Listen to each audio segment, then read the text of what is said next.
Shalom, Horas Damang Dainang, saudara-saudara yang dikasihi oleh Kristus. Mari kita memuji Tuhan dengan bernyanyi dari buku ND nomor 461 ayat 2.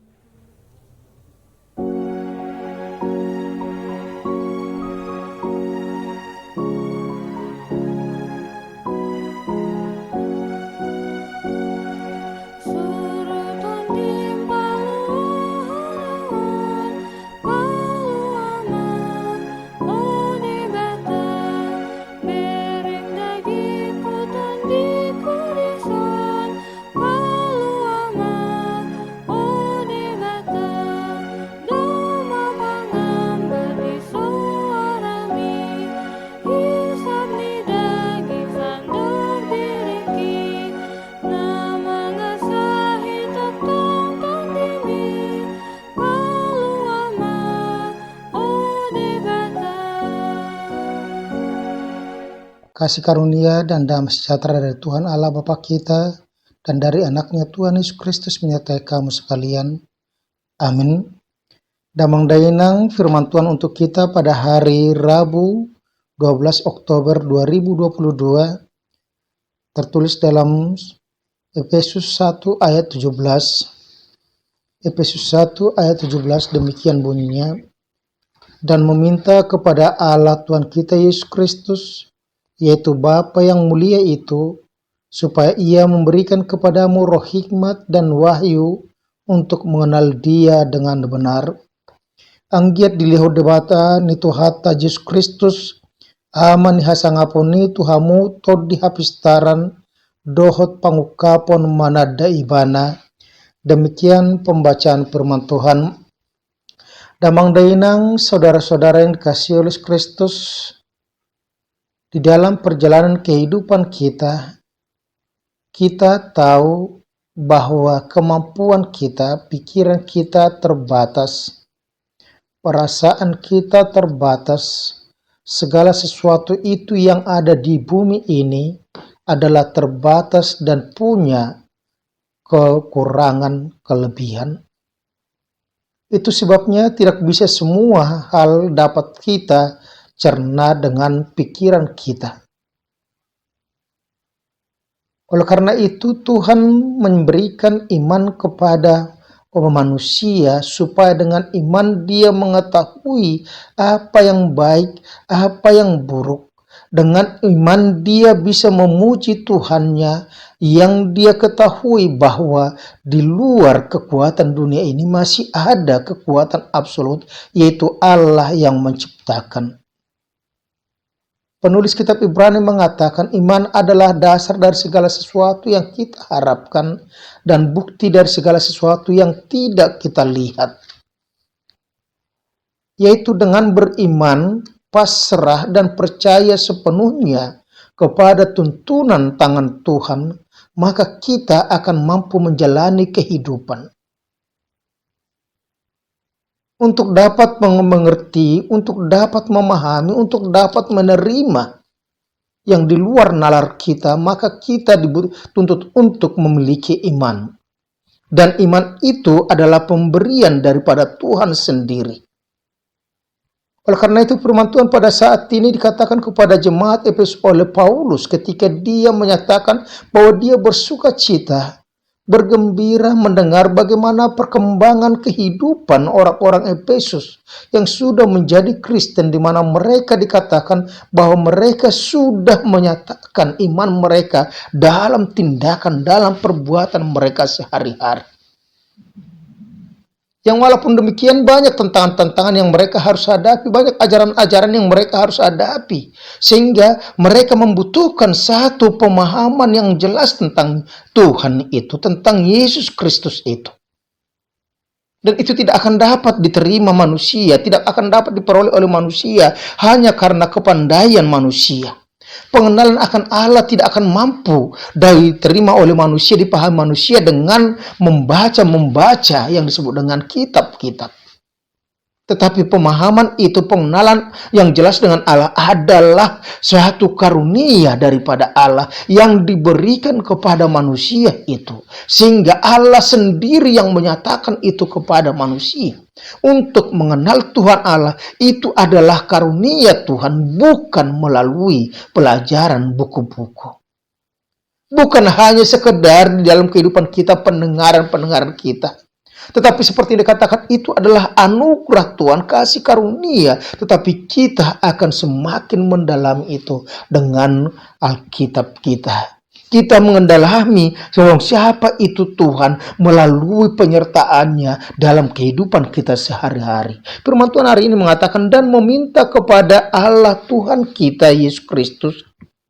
Di mana dikatakan di situ, di dalam kehidupan umat Israel, orang-orang yang sudah menjadi percaya di kota Efesus, mereka dikatakan supaya mereka senantiasa di dalam kehidupan mereka tetap itu setia akan iman yang benar itu.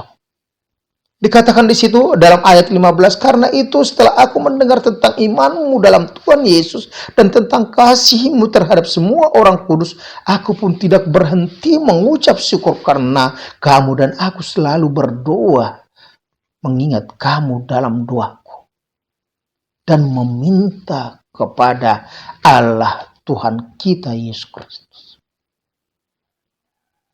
Paulus selalu mengingatkan kita bagaimana kita itu, sikap kita berdoa, bagaimana cara kita berdoa. Ketika murid-murid juga minta kepada Yesus supaya mereka diajari berdoa yang benar, Yesus mengatakan, berdoalah Bapa kami yang di sorga. Alamat doa jelas adalah Bapa di sorga. Dan dikatakan di sini juga, dan meminta kepada Allah Tuhan kita Yesus Kristus, yaitu Bapa yang mulia itu. Paulus mengatakan, kita berdoa kepada Allah Bapa yang mulia, yang kudus, yang maha pengasih, yang maha pengampun, yang maha pemurah, yang sudah menyelamatkan kita. Dikatakan di situ supaya Dia memberikan roh hikmat dan wahyu untuk mengenal Dia yang benar. Supaya Dia memberi roh hikmat. Roh Kudus keluar dari Bapa dan Anak. Dan itu berdiam dalam hati manusia. Sehingga dengan Roh Kudus menerangi hati manusia, maka manusia semakin mengenal siapa itu Tuhan. Kalau dikatakan di situ, dan meminta kepada Allah Tuhan kita Yesus Kristus yang mulia itu, supaya Ia memberikan kepadamu roh hikmat dan wahyu untuk mengenal Dia yang benar. Wahyu, penyingkapan, pengungkapan. Artinya yang tidak pernah kita pikirkan, yang tidak pernah kita kenal, yang tidak pernah datang hadir dalam pikiran kita, tapi Tuhan sudah memberikan itu. Wahyu yang diberikan kepada Yohanes ketika dia dibuang di Pulau Patmos, sehingga dia semakin kuat, semakin beriman, semakin bersemangat untuk memberitakan tentang firman Tuhan. Karena dia sudah melihat dengan jelas melalui penyingkapan itu, melalui wahyu itu. Dikatakan memberikan roh hikmat dan wahyu untuk mengenal Dia dengan benar. Dia adalah Yesus Kristus. Dia adalah Allah yang kita sembah. Dia adalah yang kita harapkan selalu menyertai kehidupan kita. Yang kita puji, yang kita muliakan, yang kita sembah. Itulah Dia yang dikatakan. Tetapi dikatakan Dia yang benar. Siapa Dia? Yesus selalu mengingatkan kepada orang-orang yang sudah disembuhkan supaya mereka tidak memberitahukan kepada orang lain. Tetapi mereka menunjukkan dirinya kepada para imam ketika orang kusta disembuhkan. Ketika orang-orang sudah disembuhkan, maka dia mengatakan jangan beritahukan kepada orang lain. Supaya orang jangan mengenal Yesus Kristus itu hanya sekedar sebagai tabib. Yesus tidak mau diangkat menjadi raja ketika dia sudah memberikan makanan kepada 5.000 orang hanya dengan 5 roti dan 2 ikan. Sisanya 12 bakul. Supaya orang jangan salah bahwa Yesus itu adalah Tuhan yang mau dapat membuat mujizat. Yesus selalu mengingatkan, jangan, tetapi percaya.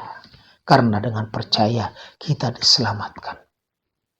Percaya artinya kita mengerti, kita merenungkan, dan kita akan melakukan itu di dalam kehidupan kita. Bagaimana kita mau merefleksikan iman kita, pengenalan kita akan Tuhan yang benar, maka itu akan memperbarui hubungan kita dengan orang-orang di sekitar kita. Ketika kita sudah mengenal Dia yang benar, yang kita puji, yang kita sembah, maka ketika kita datang beribadah ke gereja, kita juga ibadah kita, hati kita sudah diperbaharui sesuai dengan kehendak Tuhan, bukan lagi hanya sekedar rutinitas. Amin. Terima kasih Tuhan, karena Engkau telah memberikan roh hikmat, wahyu kepada orang-orang percaya kepadamu melalui Roh Kudus, supaya kami mengenal Engkau yang benar. Dan ketika kami sudah mengenal Engkau, bahwa Engkau adalah Allah yang Maha Pengasih, Allah yang Maha Pengampun, Allah yang senantiasa memberkati kami, Allah yang senantiasa menyediakan segala kebutuhan kami, maka kami juga akan senantiasa mampu untuk melakukan segala aktivitas kami, tenaga kami, hari-hari kami untuk kemuliaan nama-Mu saja, yang mendatangkan sukacita bagi orang-orang sekitar kami, kemuliaan bagi nama-Mu. Terima kasih Bapa surga, terpujilah Engkau sekarang sampai selama-lamanya. Amin. Anugerah Tuhan kita Yesus Kristus, kasih Allah Bapa, dan persekutuan dengan Roh Kudus menyertai dan berkata Engkau sekarang sampai selama-lamanya. Amin. Horas, salam, selamat beraktivitas. Tuhan Yesus memberkati.